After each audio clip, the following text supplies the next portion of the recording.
बिस्मिल्लाहिर्रहमानिर्रहीम। अस्सलामुअलैकुम। 2023 में तुर्की का मुआहिदा लौज़ान का अख्ताम और तुर्की की हकीकी आज़ादी का वक़्त शुरू। दुनिया में मुकीम मुसलमानों का मुस्तकबिल क्या है और पाकिस्तान किसका साथ देगा? हम जो बातें आपको बताना जा रहे हैं, जो हर मुसलमान के लिए जानना ज़रूरी है, वो मुसलमान चाहे पाकिस्तान का हो, इंडिया का हो या दुनिया के किसी भी कोने में मुकीम हो।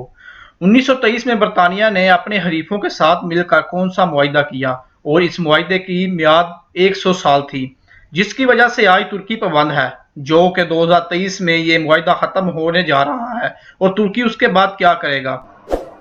आगे बढ़ने से पहले चैनल को सब्सक्राइब करें, बेल आइकन को प्रेस करें ताकि आने वाली वीडियो को आप जल्द अज जल्द हासिल कर सकें।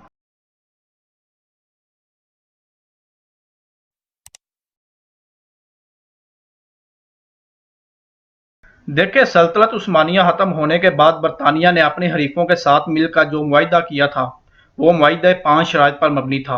वो मुआहिदा फ्रांस के अंदर आज भी मौजूद है। इस मुआहिदे से तुर्की को अपनी ही हदूद में कैद कर दिएगा। पहली शराइत ये थी, सल्तनत उस्मानिया को ख़त्म किया जाए, इनके असासे ज़ब्त कर लिए जाएंगे और तुर्की को एक सेकुलर मुल्क करार दिया गया और इसमें इस्लाम को ख़त्म कर दिया गया।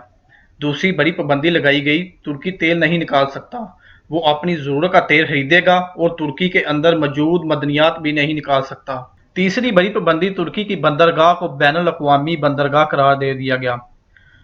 जो मर्जी तुर्की आए और जो मर्जी तुर्की की बंदरगाह से जाए, तुर्की इनसे टैक्स नहीं लेगा।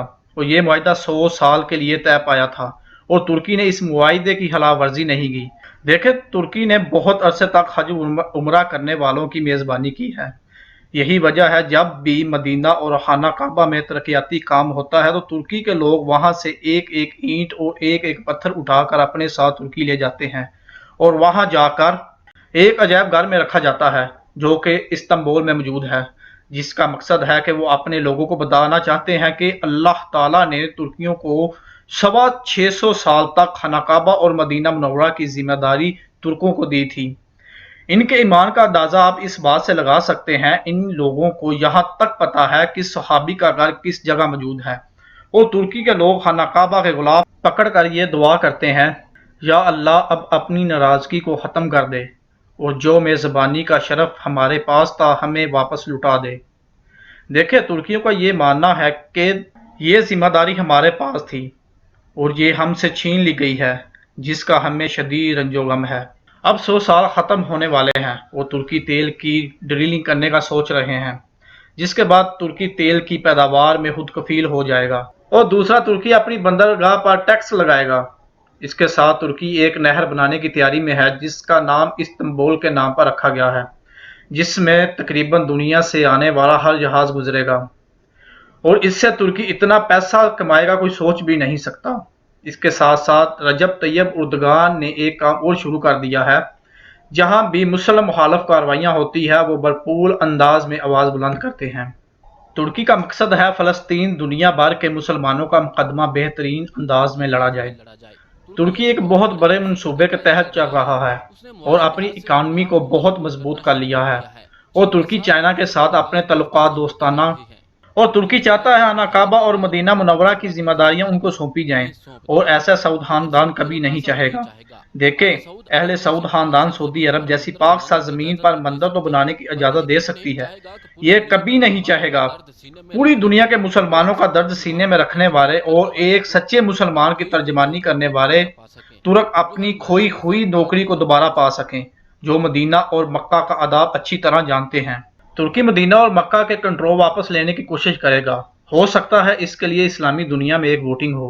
आज आलमी इस्लाम को OIC के प्लेटफॉर्म से चलाया जा रहा है, लेकिन तुर्की, पाकिस्तान, मलेशिया, ईरान ने इस्लाम को एक नया प्लेटफॉर्म देने की कोशिश की और जिसकी खुलकर अरबों ने मुखालफत की और यह कहा कि उम्मते मुसलमा को तकसीम करने की कोशिश की जा रही है, जिसके बाद उम्मते मुसलमा की खातर पाकिस्तान को इस प्लेटफॉर्म से दूर होना पड़ा।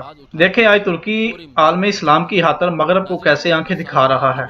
जब ये मुआहिदा 2023 में ख़त्म हो जाएगा तो तुर्की कितना ताकतवर होगा और तुर्की क्या करेगा, और इसी से खौफजदा है आज के मगरब के मुमालिक, और सबसे ज़्यादा खौफजदा हैं जो कि सल्तनत उस्मानिया के कभी हुआ करते थे इलाके अरब के। देखें, बेशक सऊदी अरब के हुक्मरान अब आयाश हो चुके हैं और अपने असल मकसद से हट चुके हैं। जहां जब जैसे ज़रूरत पड़ती इस्लाम को इस्तेमाल कर लिया, ज़रूरत पड़ी तो फ़लस्तीन को शरई तकाज़ा कह दिया, और भारत की इकानमी नज़र आ रही हो तो कश्मीर को पाकिस्तान का अंदरूनी मामला करार दे दिया। और दूसरी तरफ दुनिया में किसी भी जगह मुसलमानों पर जुल्म हो रहा हो तो आलम इस्लाम की खातर मगरब समेत हर मुल्क को आंखें दिखाता है और इनकी हर किस्म की मदद को पहुंचता है और हर हद से गुजर जाता है। पहले चैनल को सब्सक्राइब करें, बेल आइकॉन को प्रेस करें ताकि आने वाली वीडियो को आप जल्द अज जल्द हासिल कर सकें।